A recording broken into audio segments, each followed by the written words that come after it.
मंत्री नरहरी झिरवाळांच्या मतदारसंघात एसीबीची मोठी कारवाई करण्यात आली आहे। रासेगावच्या सरपंच मंदा बेडकुळे आणि पती विठ्ठल बेडकुळे लाच घेताना एसीबीच्या जाळ्यात अडकलेले आहेत। या संदर्भात अधिकची माहिती देत आहेत आपले प्रतिनिधी अभिजित सोनावणे। अभिजित, काय सांगाल, नेमकी ही कारवाई कशा संदर्भात आहे आणि आता सुरुवातीला झिरवाळांवर अनेक आरोप करण्यात येतात, त्यात ही कारवाई करण्यात आली आहे।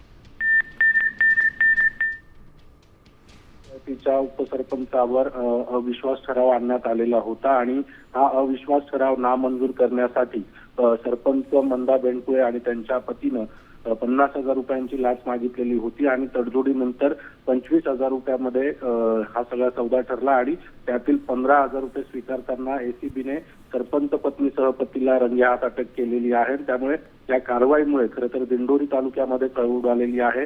मंत्री नरहरी झिरवाळ यांच्या मतदारसंघामध्ये एसीबीने ही मोठी कारवाई केलेली आहे। त्यामुळे याआधी झिरवाळांच्या अगदी मंत्रालयातील कार्यालयातच एसीबीने अशा पद्धतीची कारवाई केल्यानंतर झिरवाळाच्या सगळ्या झिरवाळ अडचणीत आलेले होते आणि त्यानंतर आता दिंडोरीमध्ये त्यांच्या मतदारसंघामध्ये अशा पद्धतीची कारवाई एसीबीने केल्यानं मोठी खळबळ आलेली आहे।